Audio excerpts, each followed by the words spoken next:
नमस्कार साथियों, मैं राहुल उपाध्याय आपका अपने YouTube चैनल पर स्वागत करता हूं। तो दोस्तों, आज मैं लेकर आया हूं आपके लिए बहुत बेहतरीन क्लास जीके की।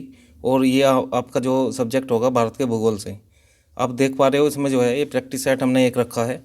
और ये भारत के भूगोल से लगातार पूछे जाने वाले प्रश्न हैं। ठीक है, हर पेपर में पूछे जाते हैं ये प्रश्न। इस तरीके के इंपॉर्टेंट प्रश्न आपके सामने लेकर आया हूँ। तो टाइम वेस्ट ना करते हुए हम डायरेक्ट सवाल पर चलेंगे। ठीक है, तो पहला सवाल है, भूगोल का पिता किसे कहते हैं। तो दोस्तों, पहला सवाल ये है, भूगोल का पिता किसे कहते हैं। तो इसका राइट आंसर हो जाएगा ऑप्शन डी, इरेटोस्थनीज। बाकी आप सभी देख रहे हैं, ऑप्शन ए में अरस्तु है, थियोक्रेटस है या हेरोडोटस है, या ऑप्शन डी में इरेटोस्थनीज। तो इसका राइट आंसर है इरेटोस्थनीज। बाकी ये भी किसी न किसी के जनक हैं। जैसे अरस्तु है, ये जीव विज्ञान के जनक है, जीव विज्ञान के। थियोक्रेटस हैं, वनस्पति विज्ञान के जनक है दोस्तों। किसके जनक है? वनस्पति विज्ञान के। हेरोडोटस हैं, ये आपका इतिहास के जनक हैं, इतिहास की। तो देखा, एक क्वेश्चन से हमारे 4 क्वेश्चन कंप्लीट हो गए। ठीक है, हमें चारों के जनक पता चल गए। ये लगातार पेपर में आते हैं, तो आपके एग्जाम की दृष्टि से बहुत ज़्यादा इंपॉर्टेंट है। नेक्स्ट क्वेश्चन देखते हैं, भारत किस दिशा में स्थित है। देखो, अगर भारत की स्थिति देखी जाए तो यहाँ पर एक तरीके से ये है, ग्लोब है, और इस पर इसके बीच में हमने एक रेखा खींच दी जिसे बोलते हैं 0 डिग्री अक्षांश रेखा, या विषुवत रेखा, या भूमध्य रेखा।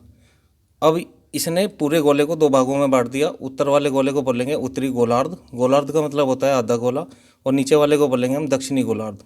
ठीक है, अब यहाँ पर जो है भारत की स्थिति कुछ इस तरीके से है। यहाँ है भारत, तो भारत की जो स्थिति हो जाएगी वो हो जाएगी दोस्तों उत्तर पूर्व, उत्तर पूर्व। तो इसका राइट आंसर क्या हो जाएगा? उत्तर पूर्व इज ए राइट आंसर। ठीक है, अगर आपको ये वीडियो अच्छी लगे तो प्लीज़ चैनल को सब्सक्राइब कर लेना, जो नए नए आ रहे हैं। ठीक है, इसके बाद में क्वेश्चन नंबर 3 देखते हैं, भारत का क्षेत्रफल कितना है। तो भारत का क्षेत्रफल भी ये पूछा जाता है पेपर में। तो भारत का क्षेत्रफल है 32,87,263 वर्ग किलोमीटर। इसका राइट आंसर हो जाएगा ऑप्शन ए। बाकी सभी गलत ऑप्शन है। ठीक है, इसका राइट आंसर है ए। इसके बाद में हम देखते हैं दोस्तों, भारत में कुल कितने राज्य हैं। तो भारत में कुल कितने राज्य हैं? देखो, भारत में 28 राज्य है। 28 तो राज्य हैं, मतलब स्टेट है। और आपका जो है 8 यूटी हैं, यानी कि हम इसको कहेंगे केंद्र शासित प्रदेश। तो केवल इसमें राज्य पूछे गए हैं, तो इसका राज्य का आंसर राइट हो जाएगा ऑप्शन ए। ठीक है, इसके बाद हम नेक्स्ट क्वेश्चन की बात करते हैं, भारत का क्षेत्रफल की दृष्टि से कौन सा स्थान है। भारत का क्षेत्रफल की दृष्टि से, देखो क्षेत्रफल की दृष्टि से भारत का कौन से नंबर का स्थान है। तो ये आपका राइट आंसर हो जाएगा 7वां स्थान है। अगर देखा जाए जनसंख्या की दृष्टि से भी पूछ लेता है कभी कभी क्वेश्चन, तो पहले था दूसरा। अब अगर 2020 के आंकड़े देखें तो ये पहले नंबर पर आया, यानी कि पहले नंबर पे क्या था? पहले चीन था। ठीक है, दूसरे नंबर पे भारत था। ठीक है, तो अभी देखो 2011 के बाद में कोई जनगणना हुई नहीं है। वैसे 2021 में होनी थी, लेकिन लॉकडाउन की वजह से ये हो नहीं पाई। ठीक है, तो यहाँ पे क्षेत्रफल की दृष्टि से 7वां, और 2020 के आंकड़े से अगर देखा जाए तो भारत की स्थिति पहली दर्शाई है। इसके बाद में नेक्स्ट क्वेश्चन की बात करते हैं, भारत का सर्वाधिक वन वाला राज्य कौन सा है। देखो, वन पूछे हैं, वन वन सबसे ज़्यादा कहाँ है। देखो, वैसे तो वन होने चाहिए 33% पर, लेकिन अब जो भारत की स्थिति है, जैसे जैसे पॉपुलेशन बढ़ रही है, तो उसके हिसाब से अब वन रह गई लगभग 27%। 27% पर मात्र वन रह चुके हैं। और सबसे ज़्यादा वन वाला राज्य है हमारा ये है मध्य प्रदेश। ठीक है, एमपी में अब भी सबसे ज़्यादा है। अगर देखा जाए ओवरऑल 28 राज्यों में से एक ये राज्य ऐसा है जिसमें सबसे ज़्यादा वन है।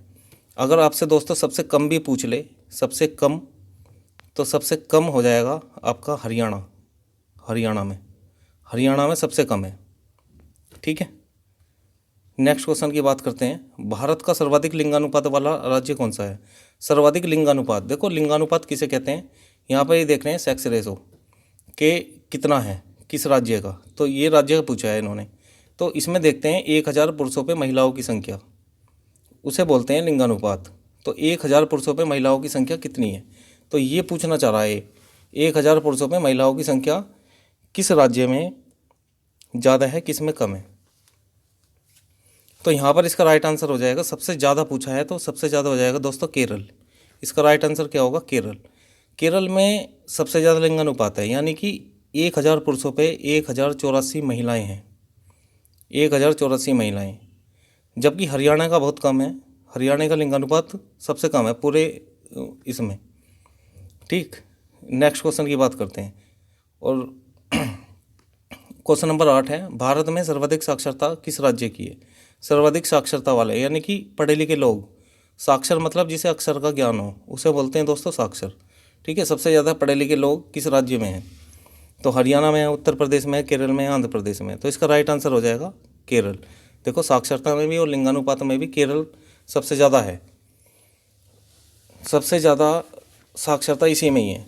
वैसे तो देखो भारत की साक्षरता बढ़ रही है, साक्षरता के लिए कोई डिग्री की ज़रूरत नहीं होती, सिंपल मतलब अक्षर का ज्ञान हो, न्यूज़पेपर पढ़ना आना चाहिए, एक तरीके से कहते हैं ना देसी भाषा में कि गुट्टा छाप ना हो, बस उसे अपने सिग्नेचर करने आने चाहिए। ठीक है, तो यहाँ पर केरल की है सबसे ज़्यादा साक्षरता। इसके बाद में दोस्तों बात करते हैं भारत का लिंगानुपात कितना है। तो पूरे ओवरऑल भारत का भी होता है और स्टेट का भी होता है। तो इसने भारत का पूछा है तो इसका राइट आंसर हो जाएगा 943, 943। अगर यहाँ पे पूछता है यूपी का, तो यूपी का लिंगानुपात कम है, यूपी का 912 है। तो इसका लेकिन राइट आंसर क्या है? 943 है। ठीक है दोस्तों, ये इसका राइट आंसर है 943। अगर यूपी का पूछे तो यूपी का आपको 912 बताना है। नेक्स्ट क्वेश्चन की बात करते हैं, क्वेश्चन नंबर 10, कर्क रेखा भारत के कितने राज्यों से होकर गुजरती है? तो दोस्तों ये भी कई बार आया पेपर में, लेकिन अभी ये ऐसा नहीं पूछा जाता, ये पूछा जाता है कर्क रेखा भारत में निम्नलिखित में से किन राज्यों में से होकर नहीं गुजरती, और आपको स्टेट दे देगा कि किस में से नहीं गुजर रही। जब तक आपको ये स्टेट याद नहीं होंगे तो तब तक आप ये क्वेश्चन गलत करते रहोगे। तो यहाँ पर जो है इसने केवल संख्या पूछी है, तो इसका राइट आंसर हो जाएगा 8। 8 राज्यों से होकर गुजरती है।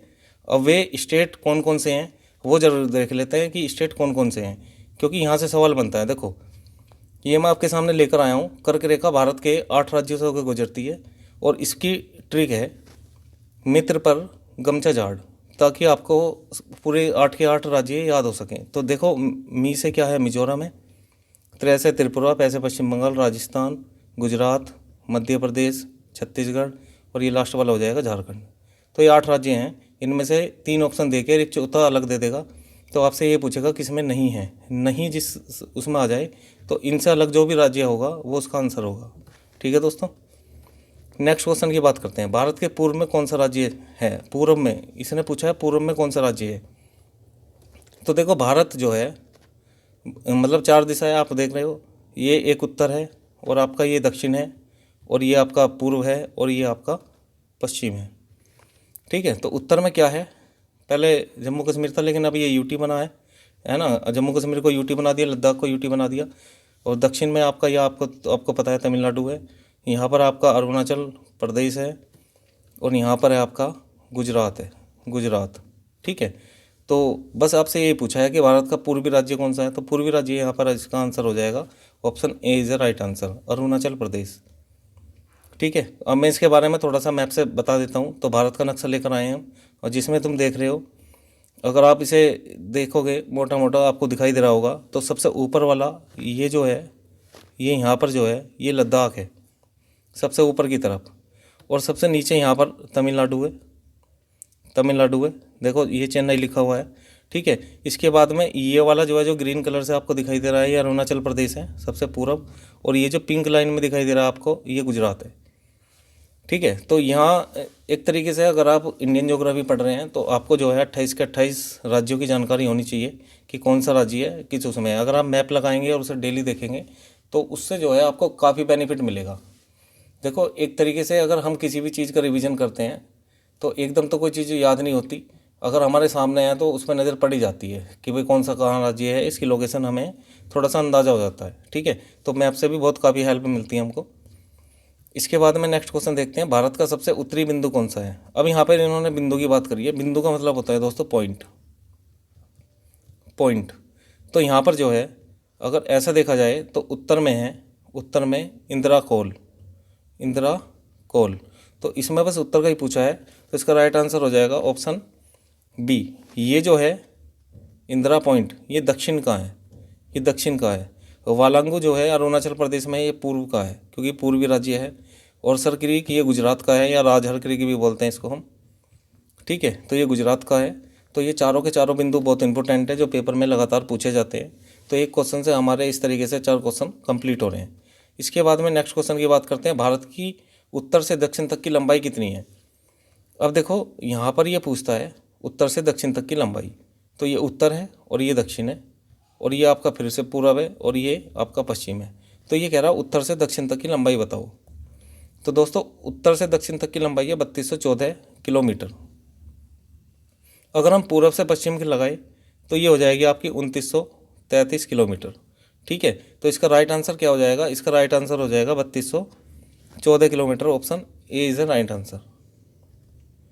इसके बाद में हम अगले क्वेश्चन की बात करते हैं, क्षेत्रफल की दृष्टि से सबसे बड़ा राज्य कौन सा है। तो देखो यहाँ तो बड़ा राज्य पूछ लिया, हो सकता है आपसे छोटा राज्य भी पूछे। तो अगर आपसे देखो ये पूछा है इसने क्षेत्रफल की दृष्टि से, मतलब एरिया किसका ज़्यादा है 28 राज्यों में से, तो एरिया जो है यहाँ पर हो जाएगा दोस्तों राजस्थान का। तो इसका राइट आंसर हो जाएगा राजस्थान। लेकिन और कुछ इसके बारे में मैं बात करता हूँ। क्षेत्रफल की दृष्टि से पूछा है तो राजस्थान है। अगर आपसे जनसंख्या की दृष्टि से पूछेगा, लगभग 22 करोड़ जनसंख्या, देखो उत्तर प्रदेश, तो यूपी जनसंख्या के मामले में सबसे अग्रणी राज्य है। ठीक है, तो ये देख लेना। अगर आपसे क्षेत्रफल की दृष्टि से सबसे छोटा पूछेगा, छोटा, तो वो आप बताओगे गोवा। ठीक है जी, गोवा। तो ये आपको ये छोटा भी पूछ सकता है, बड़ा पूछ सकता है, जनसंख्या की दृष्टि से पूछ सकता है।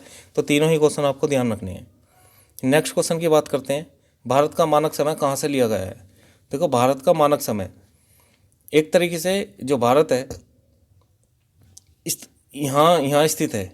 ठीक है, और जो हमने मानक समय अपना माना है, जो पूरे वर्ल्ड में जितने देश हैं उन्होंने माना है, वो 0 डिग्री देशांतर से माना है। जो कहाँ पर है, ग्रीनविच एक शहर है ब्रिटेन में, ग्रीनविच, वहीं से सब देश अपना अपना समय मानते हैं। तो सब देशों का समय आपने देखा होगा आगे पीछे चलता रहता है। बहुत सारे जो इंटरनेशनल कॉल सेंटर होते हैं उसमें देखा होगा कि अगर वो बातचीत करते हैं तो वो समय उनकी घड़ी से ही सेट करके रखते हैं कि भाई वहाँ पर इतना टाइम हो रहा होगा।